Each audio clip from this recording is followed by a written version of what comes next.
Isang magandang gabi po sa inyong lahat. Ito po ang programang Back to the Scriptures dito lamang po sa DWBL 1242 kHz.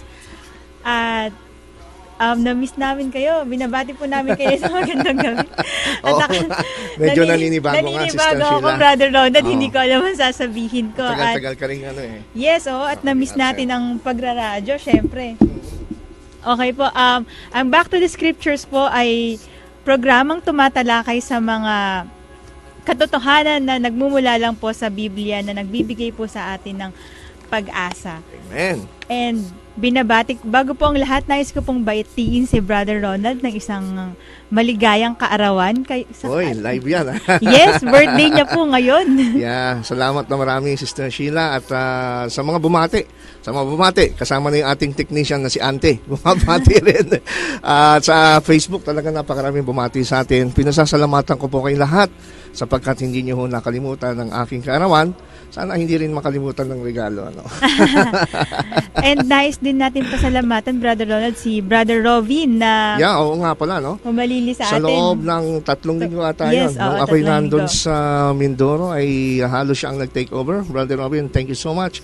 Kung meron man din sa inyo na gusto pang mag-volunteer, in case na tayo ay out of town, gusto nyong ma-develop ang yung skill, gusto nyong maging future announcer or speaker dito sa atin pong programang Back to the Scriptures, ay welcome po naman kayo. Basta mag-usap muna tayo. Yes, oo. At kung nais nyo pong kayo po ay may mga katanungan sa ating Ante, programa. Sa'yo. Ngayong gabing ito, maaari po kayong tumawag sa ating linya ng telepono 631-2647. That's 631-2647 at 631-2646. Or mag-text po kayo sa number ni Brother Ronald na 0923-424-7330. Yan. Sa gabing ito ay muli kaming bumabati. Live po tayo, September 27. At gusto ko rin batiin yung ating mga kapatid, yung pinanggalingan nating church kahapon, diyan sa Manila Chinese Church sa may Hipodromo Santa Mesa. Daling po tayo dyan. Binabati ko po lahat ng mga kapatiran dyan kahapon, kay Dr. Weng, kay Sister Joy Paraiso na siya nag-invite sa akin, at yung mga kabataan na na-bless doon sa ating pong pag-aaral. Bandang hapon, nagkaroon po tayo ng AY dyan. At nagkaroon kami ng picture taking as usual. So pagka ito ay in-upload natin yung video version sa YouTube, makikita niyo yung mga pictures. At binabati ko rin yung ating kasama doon, si Brother Juanito Relampagos at Sister Rona. Kasama nung kanilang dalawang anak, si Basti at si Mateo. At salamat sa inyong patuloy na suporta dito sa ating pong programang Back to the Scriptures. At talagang they are sacrificing their yung effort nila para samahan tayo sa mga church nating dinadalaw. Kaya po pagpalain po kayo ng Panginoon at sana po isama nyo rin kami sa aming magdalangin. Ganon din po sa ating mga sponsors. Yes, marami po tayong sponsors na halos ayaw nilang ipasabi ang kanilang pangalan, pero sa ngalan po ng Back to the Scriptures, kami ay nagpapasalamat sa inyong patuloy na pagsuporta sa programang ito.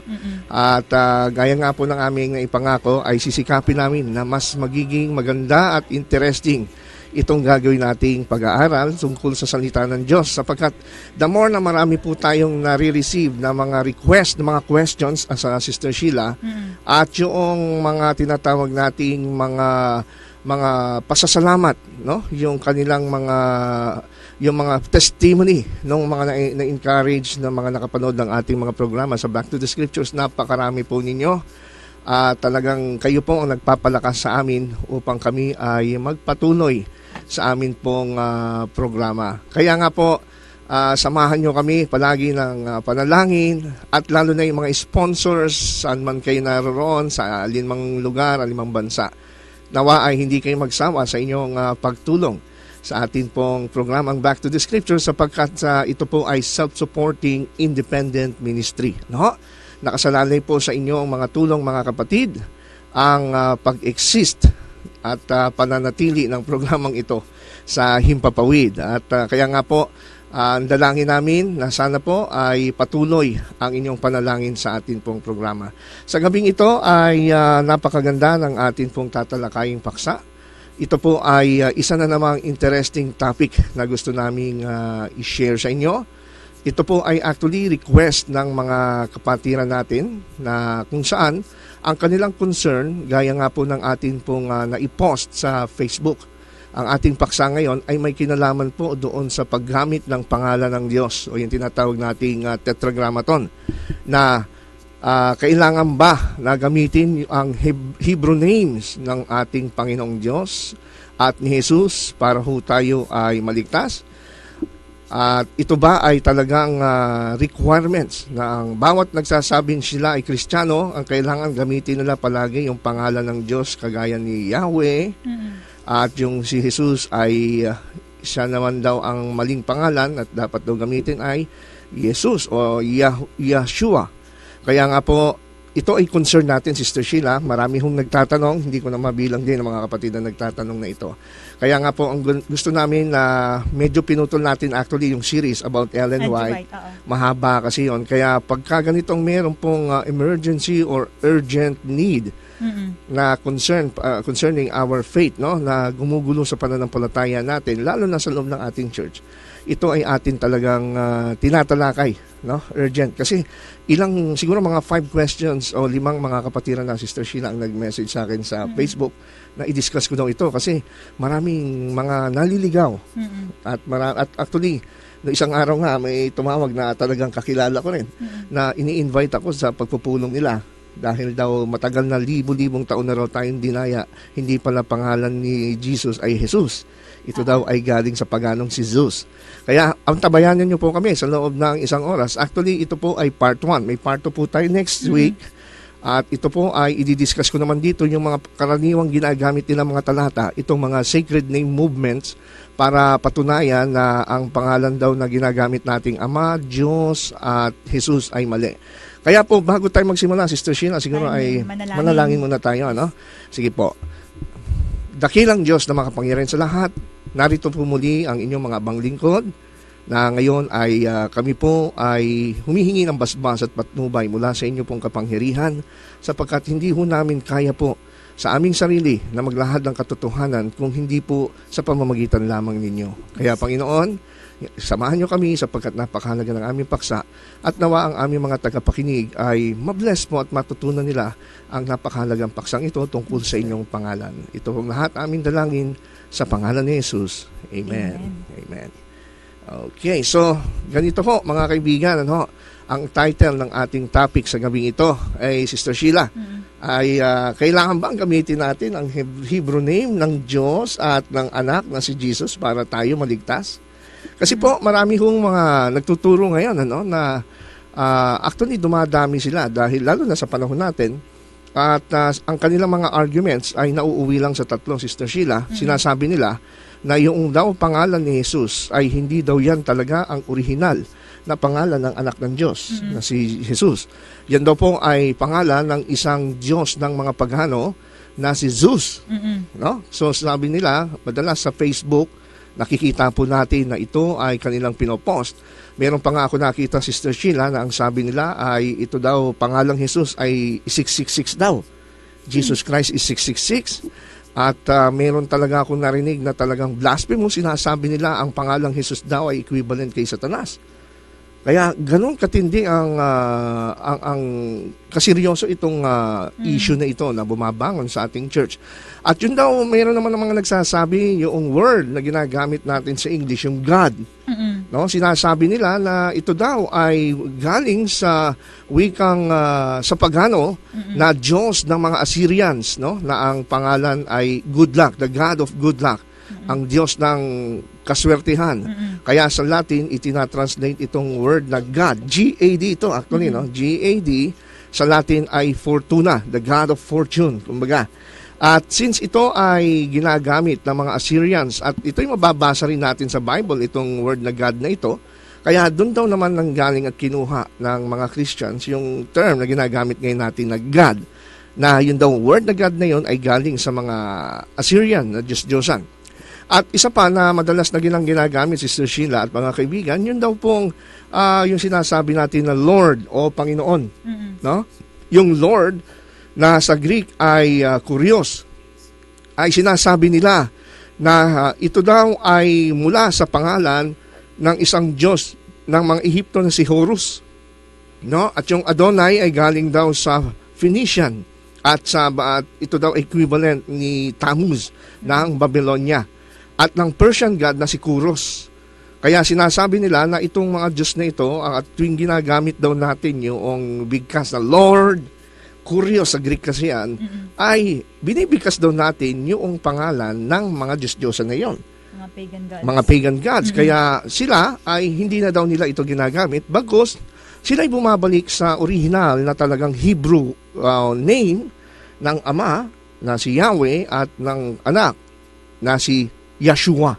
Yan ang kanilang ginagamit, Yeshua. So, simulan natin. Unang-una sa lahat, nais natin parating sa ating mga kaibigan na hindi ho tayo tutol, mga kapatid at mga kaibigan, na napakahalaga talaga ng pangalan ng Diyos. No? Hindi kami tumututol na talagang pagdating sa pag-uusap ay ang pangalan ng Diyos. Wala ho talagang tutol yan. In fact, kung makikita ho natin, mga kaibigan, sa utos ng Diyos, no? Yung kanyang ikatlong utos, di ba? Inuutos niya, sabing gano'n, na huwag natin gagamitin ang kanyang pangalan sa walang kabuluhan. Ano? So kung hindi gagamitin ang pangalan ng Diyos sa walang kabuluhan, kasama po yan sa 10 utos, ay talagang humihingi ito ng respeto mula sa atin na mga mananamba ng ating Panginoon sa pangalan ng Diyos. Kaya nga, para maunawaan natin lalo ano ang kahalagahan ng pangalan ng Diyos, ay babasahin natin itong isang reference book ng theology na ang pamagat ay Theology of the Old Testament, no? Sa page 56 Sister Sheila, nakita mo ba yan? Theology of the Old Testament. It is therefore within the context of the covenant with Israel that the divine name has significance. The name is not a name like Elohim, which expresses God on the side of his being as essential manifold power. It is a word that expresses rather relation. Elohim in relation to Israel is Yahweh. Okay, so ibig sabihin mo ng binasa natin na reference work na Theology of the Old Testament, yun daw term na ginagamit natin kadalasan na Elohim, na kung translate sa English ay God, no? Yan po ay kung ikukunin natin ang meaning ng word na Elohim, ito po yung tumutukoy sa kanyang kapangyarihan. Okay? Kaya kung itatranslate natin yung Elohim, ibig sabihin yan, makapangyarihan sa lahat. No? It expresses God's on the side of His being as essential as manifold power. Okay? Samantalang daw yung pangalan niya na usually ay expressed by the tetragrammaton, no? Yung 4 na letra na kung tawagin na ngayon ay YHWH, yan po ay tinatawag na personal na pangalan ng Diyos. Pagka tuwing ginagamit ito, Sister Sheila, sa Biblia, ito naman ay, sabi nga rito sa libro, ay it is an expression, it expresses rather relation. The relationship of God towards Israel. No? So, pagka Elohim, it represents His power. Pinapakilala yung kanyang kapangyarihan. Pero pag ginamit yung Yahweh or YHWH, it represents His relationship. Bibigyan natin ng example yung ating mga kaibigan, Sister Sheila, para maunawaan nila. Kung mapapansin nyo mga kapatid, mga kaibigan, sa Genesis 1:1. Okay? Pag binasa nyo sa Genesis 1:1, yung buong, Genesis chapter 1, buong Genesis chapter 1, pag binasa nyo yan sa wikang Hebreo, ay ang mababasa nyo dyan na ginamit na pangalan ng Diyos ay Elohim. Hindi nyo mababasa yung YHWH sa chapter 1. Samantalang pagka binasa nyo naman sa chapter 2, doon first time na lumitaw yung pangalang YHWH, no? Na tinatranslate ngayon na Yahweh. So, minsan may mga tao nagtatanong, Sister Sheila, bakit gano'n? Bakit sa Genesis 1:1, hindi man lang ginamit yung YHWH na personal na pangalan ng Diyos, ang ginamit yung kanyang title, yung Elohim. Samantalang lumabas lang siya doon sa Genesis chapter 2. Di ba? Creator siya. Ngayon, kung hindi ho natin naintindihan yung significance ng Elohim, yung word na Elohim, gaya ng pagkakadescribe sa atin ng aklat na binasa mo, Sister Sheila, yung difference ng Elohim at na ang YHWH o yung Yahweh, yung Elohim, kaya sa Genesis 1:1, Sister Sheila, ginamit yung Elohim kasi gustong ipakita doon sa chapter 1 ng sumulat na si Moses na ang Diyos bilang creator ay makapangyarihan sa lahat. Nice. Kaya ang ginamit ay Elohim. So it expresses his being a powerful God, no? Being a creator. That's why it used the term Elohim. Samantalang pagdating sa Genesis chapter 2, ang ginamit ay YHWH na o yung Yahweh. Di ba? At doon nagpa siya, tapos kung titingnan natin yung Genesis chapter 2, it is a detailed account regarding the creation of Adam and Eve, di ba? Doon natin mababasa yung specifically kung saan nanggaling yung babaeng si Eva na kinuha siya mula sa tadyang ni Adan.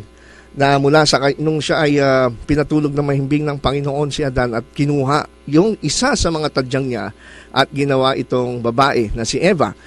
At doon makikita natin, ginamit ilang beses yung Yahweh.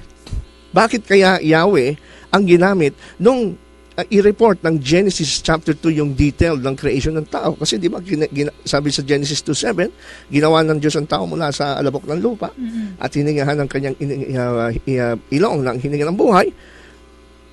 Ano naman ang ini-express noon? Bakit hindi Elohim ang ginamit? Bakit Yahweh or YHWH? Kasi nga po, the name Yahweh is a relational name. Doon ipinapakita na ang Diyos, when it comes to His relationship with His creation, particularly sa Genesis 2, yung mga tao, ginamit niya yung Yahweh to express something about the name Yahweh na ito ay relational name, no? Pagka ginagamit niya itong pangalan ito, it represents his relationship. So, sana po magdiwanag sa inyo kung gaano kahalaga sa Panginoon yung mga title na ito. So, hindi ho namin binabaliwala ito, no? Para dun sa mga sacred name movement, yun ang matatawag natin dun sa mga grupo ngayon na bumabangon na nagsasabi na kailangan ang gamitin natin yung Hebrew name ng Diyos at ng Jesus. Yung sacred name movement, importante din at very significant po ang pangalan ng Diyos. Ang totoo niyan, Sister Sheila, ang ilang mga Bible translator, yung mga modern Bible translators, mga kapatid, ay meron silang ginawa na sistema para po maunawaan natin at malaman kagad natin mula sa ating mga English Bible na kung saan nag-appear originally in Hebrew yung pangalan na YHWH. No?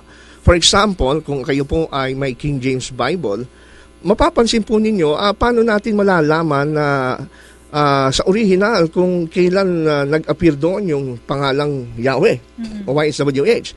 Mapapansin nyo sa example, King James Version, kung bubuksan nyo yung Psalms, Sister Sheila, yung awit 110 verse 1, ipapakita ko sa inyo ang example kung paano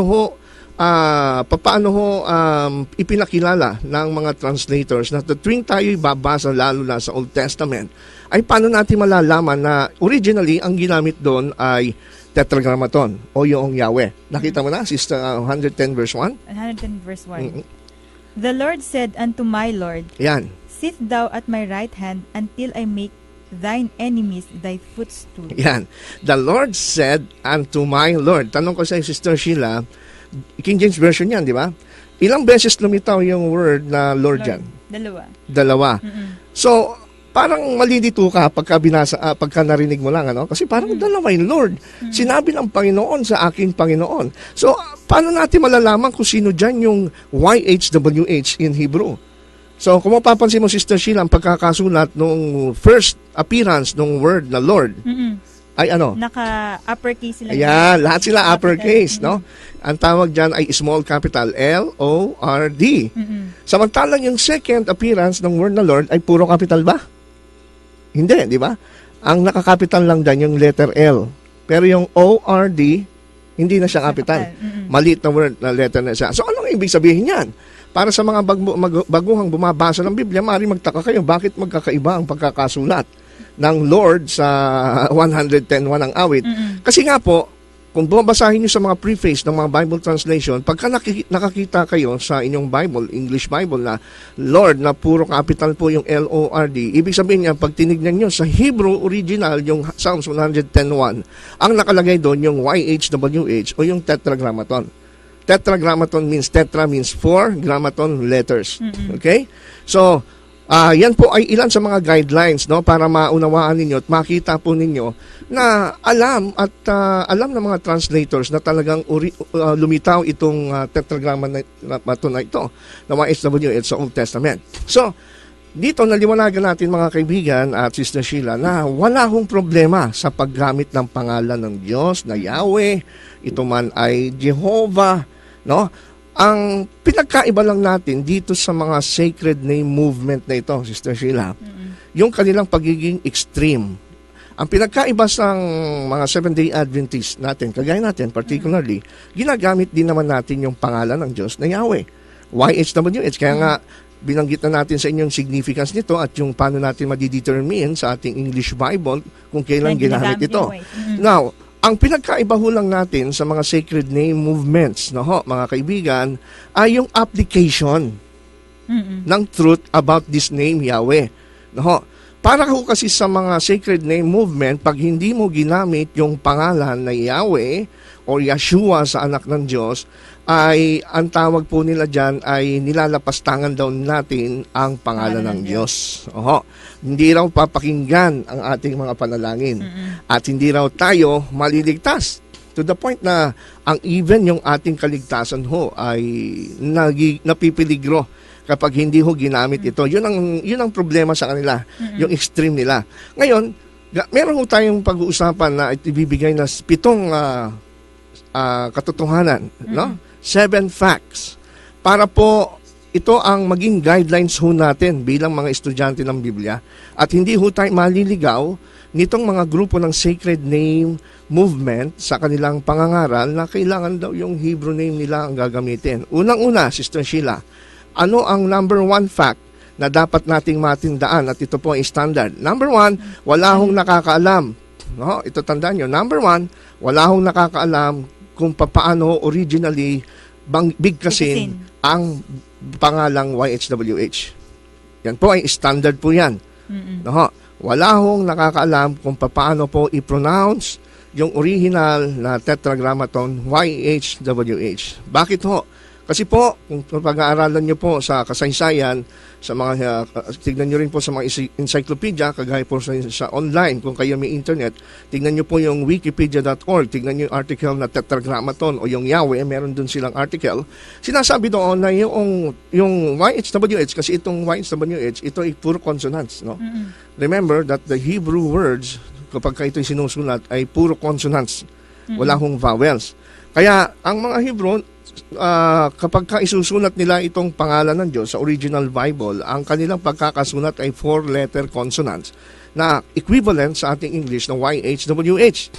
So pagka kanilang binibigkas ito, Sister Sheila at mga kaibigan, merong vowel sounds. Pero pagka kanilang sinusulat, walang vowel letters. Okay? Yan ang original Hebrew. Parang ganito, Sister Sheila.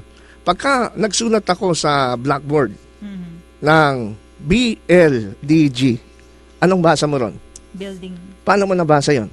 Wala namang vowels yon. Kasi alam ko na yung word na yun na nilabigkas niya. Oo. Kumbaga, parang abbreviation, no?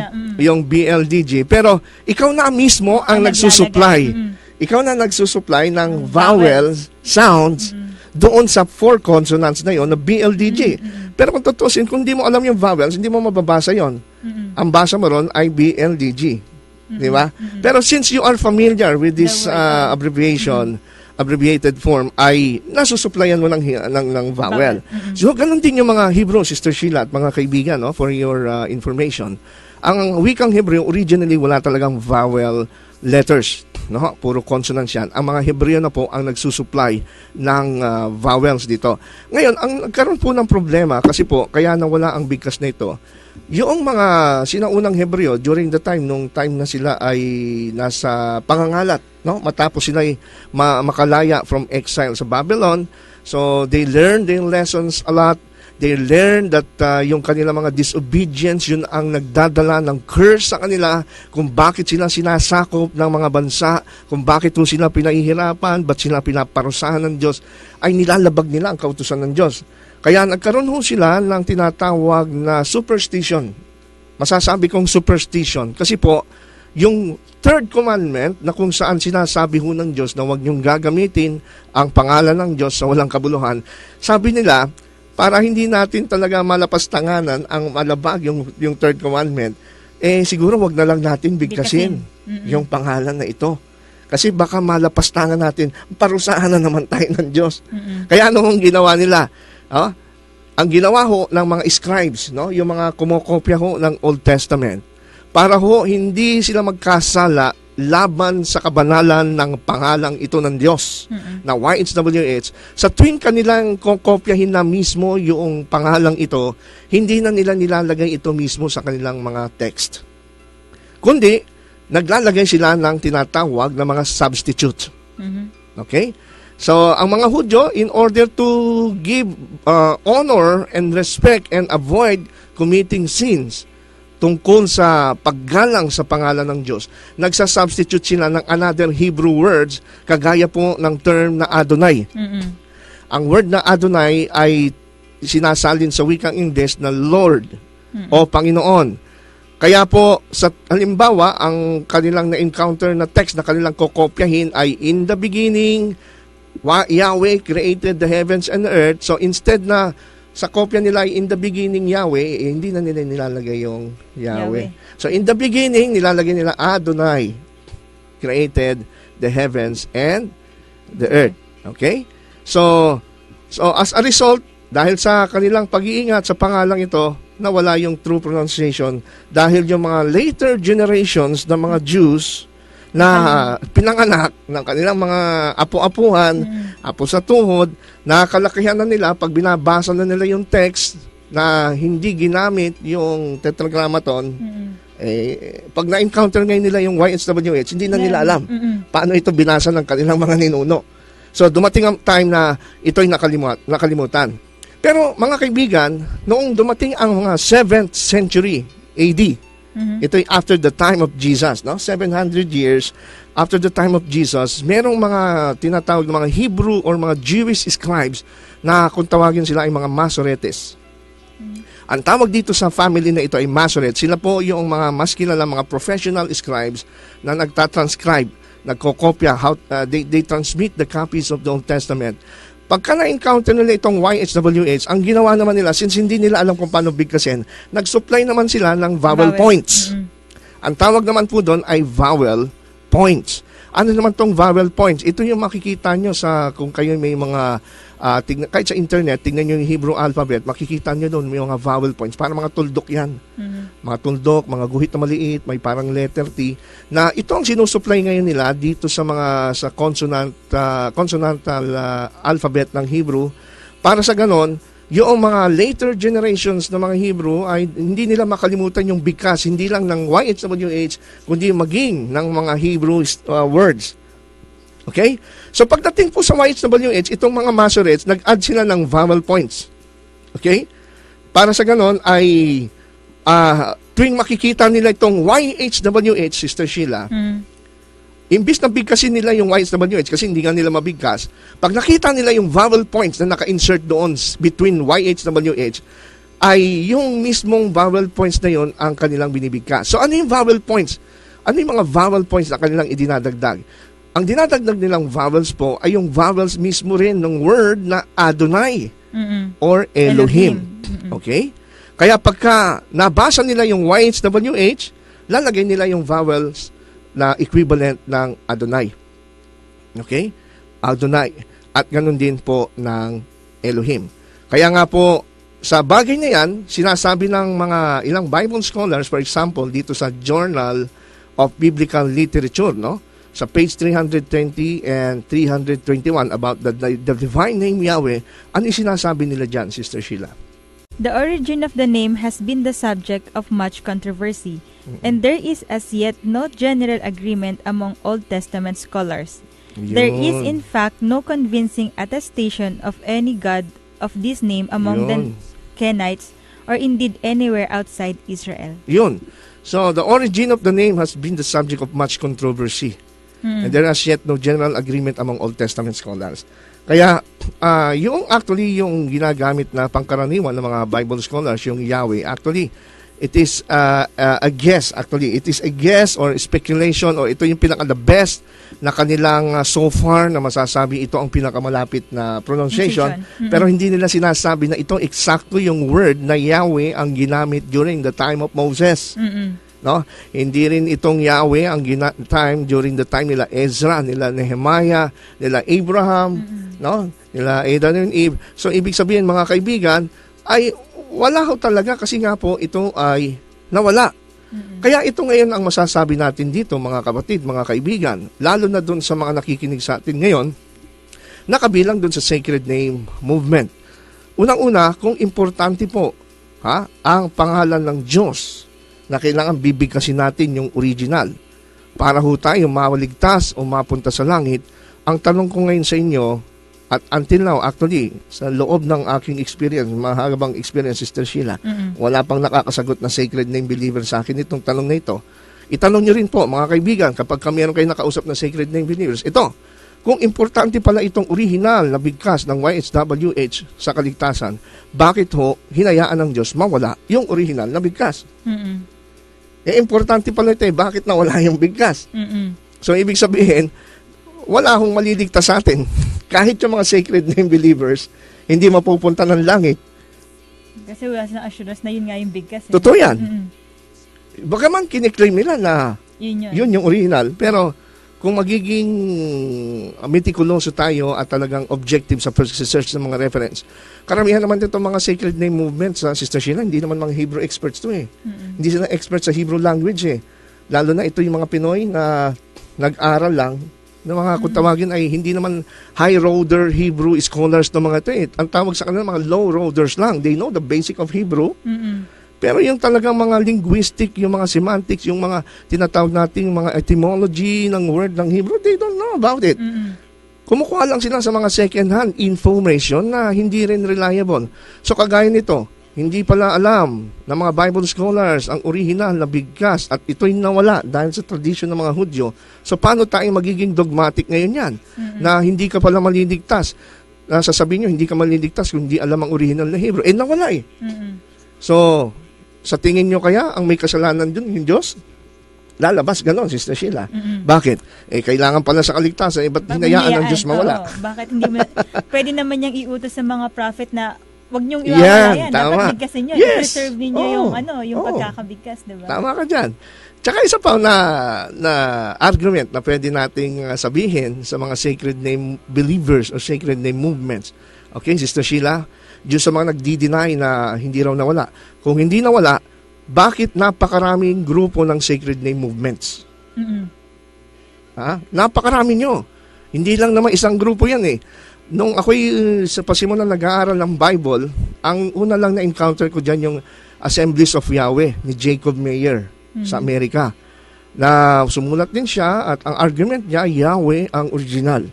Tapos meron ako na-encounter naman isang beses, Sister Sheila, na sa bahay nila, meron naman siyang Bible, ipinakita sa akin, ang pangalan naman lang daw ng Diyos ay Yahweh. Yahweh naman. Mali daw yung Yahweh. Tapos, nung nagpunta tayo sa Odjongan, Romblon, nakatanda mo ba yun? Yeshua na. Hindi. Yahuwah naman. At nung nagkaroon nga kami ng debate about the sacred name doon sa Odjongan, ay ang kanyang pinagtatanggol ay Yahuwah. Sabi ko, bakit ang mga Hebrew scholars, hindi naman kasi Hebrew scholars yung nakaharap natin doon. Nakiklaim lang siya na siya pinagtagpi-tagpi niya lang from different verses. Correct. Ano yung bigkas doon. Correct. At yung ginamit niyang reference na ipinakita niya doon sa slide, sa PowerPoint slide niya, yung Hebrew text ng Old Testament, ang transliteration ay Yahweh. Hindi Yahuwah Pero hindi niya kinuha yung bandang huli. Hindi niya kinuha yung bandang huli. Sa ibang part ng sa ibang part ng text niya kinuha. So, ibig sabihin, alam niya na mayroong dilema among the Sacred Name movement na kahit sila mismo hindi nagkakaisa, hindi nagkakasundo. Sabi ng ilan, Yahuwah. Pati yung words last chance na dati mga Adventist na umalis sa atin mga options, Yahuwah sila ngayon. Ito, Yahweh, tapos meron naman na Yahweh, meron naman Yehovah. Iba-iba ang pangalan ng Diyos. So, hindi nyo ba naiisip yan, mga kaibigan? Sasabihin nyo, importante sa kaligtasan. Kayo mismo hindi magkaisa. Di ba? Itanong nyo sa sarili nyo yan. Unang-una, yun nga po ang nagpapakita na talagang nawala na yung original na bigkas. But kayo mismo hindi magkaisa doon sa bigkas na ito. So, yan ay makikita natin na wala hong katotohanan yung sinasabi nila na hindi ka maliligtas pag di mo ginamit yung original na pangalan ng Diyos. Oo. Ngayon, tingnan natin, kapag ka sila ang sinunod natin at pinaniwalaan, halimbawa, sabi nila yung word daw na Adonai, Sister Sheila, no? Na sinatranslate na Lord sa wikang English, ito daw ay hindi daw dapat gamitin.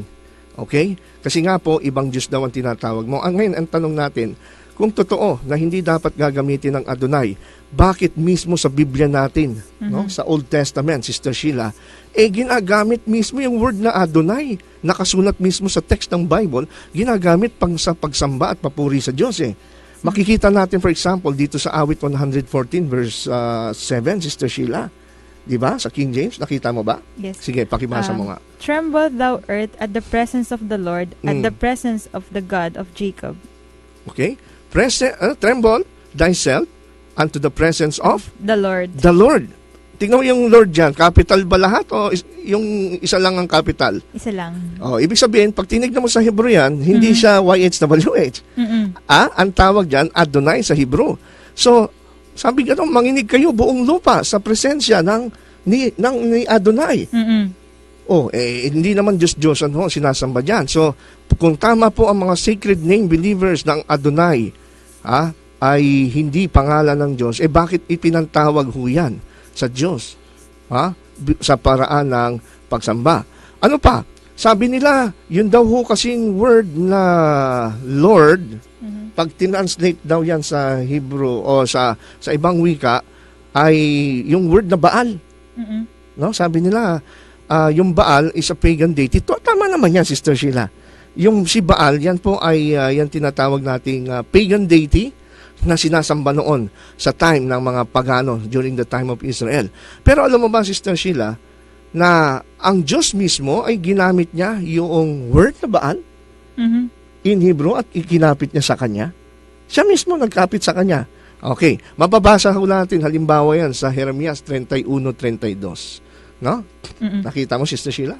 Not according to the covenant that I made with their fathers in the day that I took them by the hand to bring them out of the land of Egypt, which my covenant they break, although I was an husband, Baal. Sa Hebrew, unto them saith the Lord. Di ba? Kita nyo yan, mga kaibigan, no? Kung talagang sensitive tayo at talagang totoo yung claim ng mga sacred name users, lalabas pala yung Diyos nating sinasamba mismo sa Old Testament, Diyos-Diyosan din. Bakit? Kasi sabi mismo ng Panginoon Diyos sa Jeremias 31:32, no?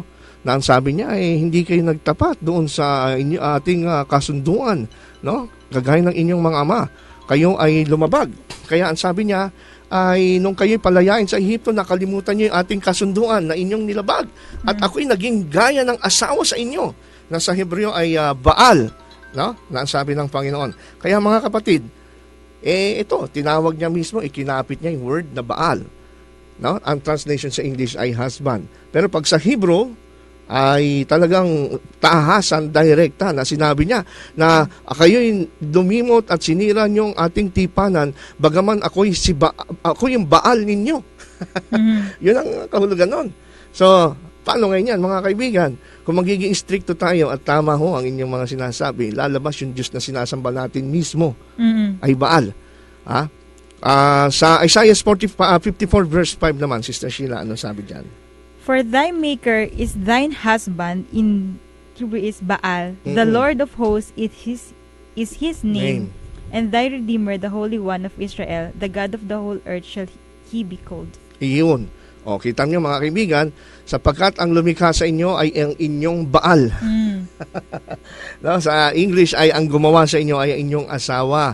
The Lord of hosts is his name. So, paano ngayon yan? Ikinapit ho yung Baal sa pangalan ng Diyos. So, ibig ba sabihin ngayon, wala na tayong Diyos na tunay. Kasi mismong Diyos na kinikilala natin sa Biblia na yun ang lumikha, ginamit niya yung Baal sa kanyang sarili. No? Kaya mga kaibigan, kung magiging kagaya ho tayo ng mga sacred name movement sa kanilang pagiging extreme at panatiko, wala hong maliligtas sa atin. Walang maliligtas. Ultimo yung Diyos na sinasamba natin, hindi maliligtas kasi Baal siya Ganon ang mangyayari niyan. Kaya nga po, ano pong point natin dito mga kaibigan? Hindi ho stricto ang Panginoong Diyos sa tinatawag nating yung tinatawag nating original name ng Panginoon. May mga word, may mga terms sa Old Testament na kinakapit sa pagan at kinakapit din sa Diyos. For example, Sister Sheila, alam mo ba kung ano sa wikang Hebreo yung salitang hari o king? Sa Hebreo, yan ay Moloch or Molech. Si Molech ay Diyos-Diyosan din ng mga pagano sa Old Testament. Doon nga hinahandog during the time of Jeremiah yung mga sanggol sa Diyos na si Molech. Ngayon, pag translate mo yung Molech, ito'y nangangahulugang hari. Ngayon, ang tanong, ang Diyos ba ay hari? Yes. Hari ng mga hari. So, ibig sabihin, pagka tinawag mong hari ang Diyos, ito sa mga sacred name movement, pagka ang mga sacred name movement, tinatawag niyong hari itong si Yahweh, ay sinasabi niyo na parang ganito, si Yahweh ay si Molech. Pag sinabi niyong si Yahweh ay si Molech, pag sinabi niyong si Yahweh ay hari, ay equivalent yan sa Hebrew, Yahweh is Molech. So, paano ngayon yan? Yung Diyos pala na si Yahweh ay si Molech. O, di paano ngayon? Di hindi nyo na rin bibigkasin ngayon yan. Kasi, masyado kasi silang stricto. Gaya nga po na sinabi natin, walang masama sa paggamit ng mga terms at mga titles na yan, lalo na pagka ginamit ng Diyos. Ang problema sa mga sacred name movement ay yung maling application. Okay? Yung application nila napaka-extreme. For example, Sister Sheila, another word, yung salitang divine. Divine. Okay? Yung word na divine, galing po yan sa Greek na Diana. Diana. Si Diana ay Diyos ng fertility sa ancient Greece at sa Rome. So, pagka tinatawag mo palang si Yahweh is divine, ay para mo na rin sinabing si Yahweh ay si Diana. So, ibig ba sabihin ngayon, di wala na. Ultimo pala yung si Yahweh na Diyos nyo ay Diyos-Diyosan. Yan po ang mangyayari, mga kaibigan, kung susundin natin yung kanilang mga argumento pagdating sa pangalan ng Yahweh. Actually, inaamin nila, Sister Sheila, na yung pangalan na Elohim, no? Yung ginagamit natin sa Diyos, ay naamin ng mga sacred name believers na ito ay ginagamit din ng mga pagans eh. Oo. For example, dito sa yung isang libro na sinulat ni Jacob Mayer, no, The Assemblies of Yahweh, yung The Memorial Name Yahweh, the Only Name, page 14. Nakita mo ba? Ano sabi diyan? We of the Sacred Name Movement are fully aware that the noun Elohim is applied for the false as well as for the true. Elohim is not a name but a title, and we are enjoined against using the names of false deities. Okay, so inaamin nila na yung mismong Elohim na ginagamit sa Diyos, ginagamit din sa mga Diyos-Diyosan. Dangan nga lamang, sabi nila, yung Elohim, hindi siya yung pangalan ng Diyos, kundi siya ay titulo lang. Kaya pwede daw gamitin sa mga Diyos-Diyosan. Ngayon, ang problema sa argumento niyan, mga kapatid, mga kaibigan, yung pong Elohim, tama po, sa ibang bahagi, ito'y ginagamit na title. Kagaya nga po sa Genesis, di ba? Title lang ginamit doon kasi creator siya. It shows His power. Pero sa ibang pagkakataon naman, ay magagamit din siya bilang name. Paano ho? Kasi po, for example, yung pong Elohim ay hindi siya nagpa-function palagi na title, kundi pangalan din. For example, nung sa account ng creation, mga kaibigan, pagka binasa niyo yung sa Genesis chapter 1, verse 26, di ba? Di ba? Let us make man in our image and in our likeness. Okay? So, yung word na Elohim doon, mga kaibigan, ito ay ginagamit as a name.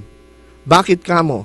Kasi po, hindi mahahalata sa English Bible yung paano kung kailan ginagamit yung Elohim as title or name. Hindi siya ganun ka-obvious.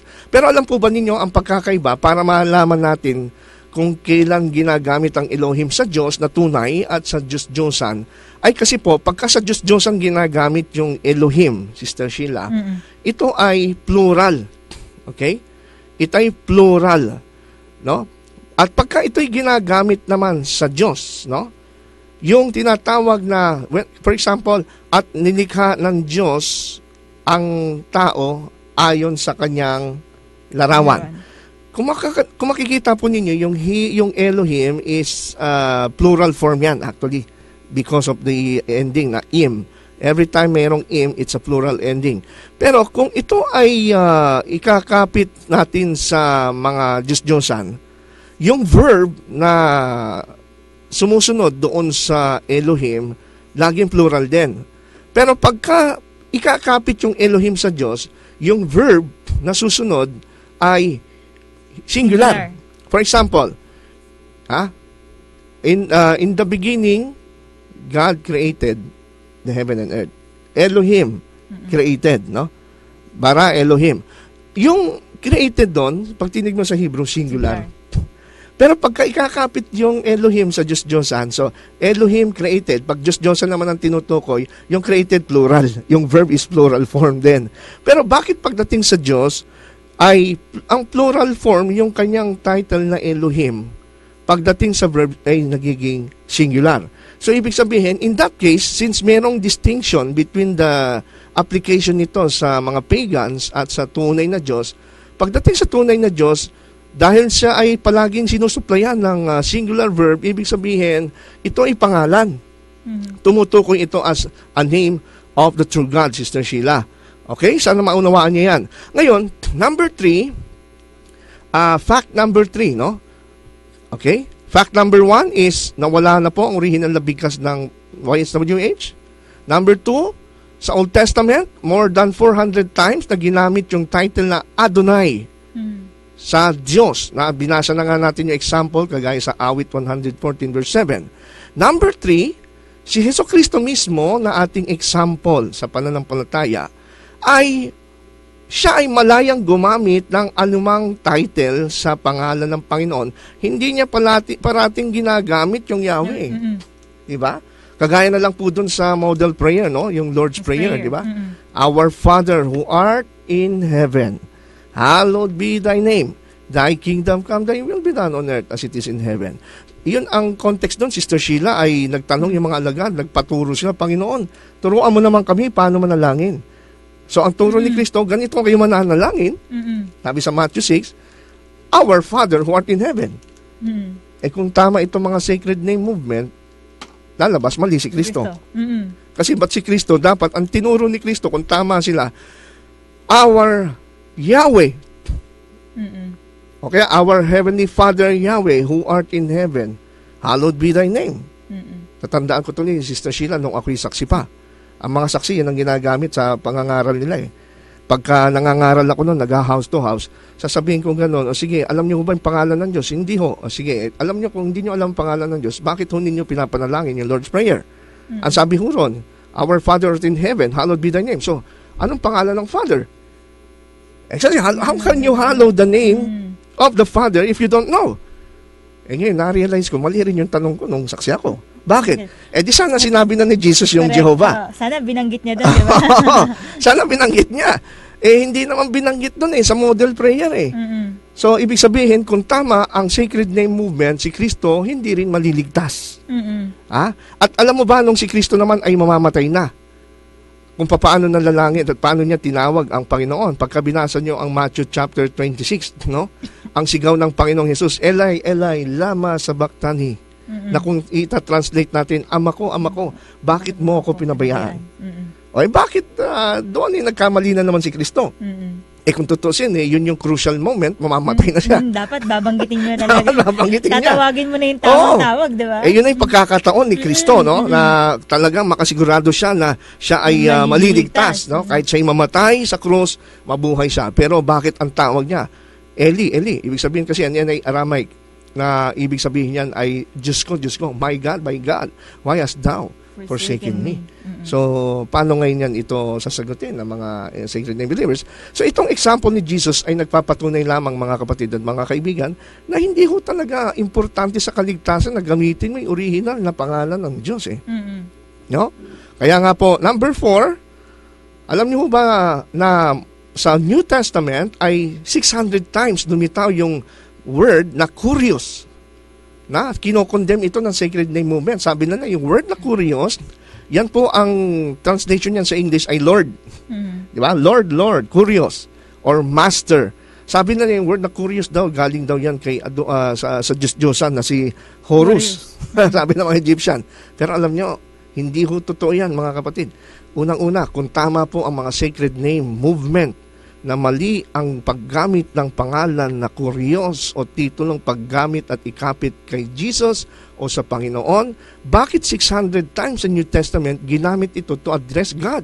Mhm. So lalabas kung tama ang sacred name movement, mali ang New Testament. Mhm. Kung tama ang New Testament, mali ang sacred name movement. Ano ho? Kasi po, kung titignan ho natin ang kasaysayan po ng term na ito, yung curious, ito po ay transliteration. Actually, ito yung translation sa Old Testament ng YHWH.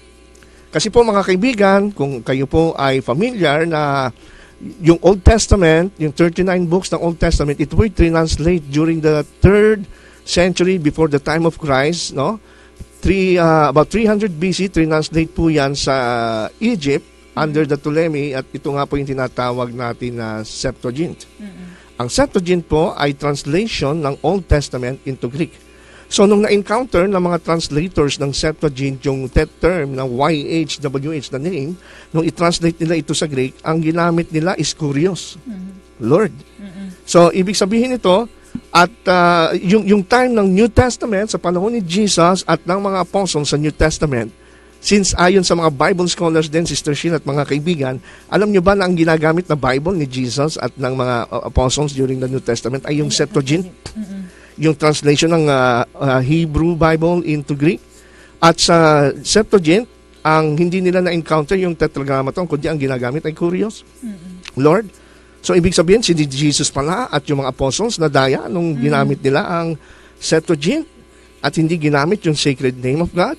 Alam niyo, may pang-counter sila dyan, Sister Sheila. Babanggitin ko lang ng konti. Tingin ko hindi natin matatapos to, no? Hanggang 4 muna tayo. Ang pang-counter nila dyan, karamihan ng mga sacred name movement, Sister Sheila, hindi sila naniniwala na ang New Testament ay naisulat sa Greek. Oo. Ang paniwala nila, ang New Testament ay naisulat sa wikang Hebreo. Pero wala hong katotohanan yan. Alam niyo kung bakit? Sa mga nakakausap ko na encounter ko mga sacred name movements, isa lang ang tanong ko sa kanila, anong ebidensya? Magpakita kayo na nag-survive the manuscript na talagang ang nakasulat, ang unang New Testament original ay talagang Hebrew ang ginamit at hindi Greek. Ang nakita ko ang nag-survive ng mga manuscripts sa ating panahon. Actually, there are more or less 6,000 Greek manuscripts ng New Testament. Wala isa doon, Hebrew Nagkaroon lang naman ng Aramaic translation during the 2nd century, 200 years after the time of apostles, into Aramaic, yung New Testament. Pero yung original na Aramaic, wala. So next week, ay ating didiscuss ito. Itutuloy natin itong ating tinatalakay at i-discuss na rin natin yung objections nila para po sa ganon ay tawag dito, ay makumpleto ho natin yung ating pag-aaral tungkol dito sa mga sacred name movement. Kaya po, sa pagkakataong ito ay nawa, ay isa-summarize natin yung ating na-discuss. Number 1 ay nawala na po ang original na bigkas ng Tetragrammaton. Kaya wala hong makapagsasabi sa sacred name movement na yun lang ang original na dapat na ating gamitin para maligtas. Kahit maging ang mga sacred name movement, nagkakabahagi yan, iba-ibang grupo yan. Mayroong Yahuwah, may Yahweh, may Yehivi, may Yehovah, may Yahweh. Sacred name movement yan, pero magkaka-separate. May mga time translation yan, magkakalaban. So, sila mismo, it proves na wala ho sila mismo batayan. Sila mismo may problema. Number 2, sa Old Testament, 400 times ginamit yung term o title na Adonai to address the Heavenly Father. And number 3, yung pong si Jesus na ating follower, wala siyang tinuro na ganon. Na pag ikaw hindi ginamit ang pangalan ng Diyos, wala nga utos ang Diyos na ganon Correct. Na kailangan ang gamitin yung original Hebrew. Wala hong ganon. Kundi si Jesus, ginamit yung title Elohim, Father, God. Number 4, na ating dinaskas ngayon. And lastly, yung 600 times sa New Testament ginamit huy Kurios, wala hong surviving Greek New Testament ang gumamit ng Yahweh or YHWH. No? Kaya sa susunod ay itutuloy natin to sa ngalan po ng Back to the Scriptures. Ito po ang inyong lingkod, si Brother Ronald Obidos at Sister Sheila Torrio po. Tayo po'y manalangin sa ating pong pagwawakas. Mahal na Panginoon, maraming salamat sa gabing ito. Nawa ay nabigyan namin ng kalulatian ang iyong kadakilahan sa mga susunod na aming pong pagpupulong, Panginoon, at pagtalakay ay nawa ay gabayan niyo po rin ang aming mga tagapakinig at salamat sa inyong pagsubaybay at pagbuhos ng inyong banal na Espiritu upang mahilad ang katotohanan ito. Papurihan ay binabalik namin sa inyo sa pangalan ni Jesus. Amen.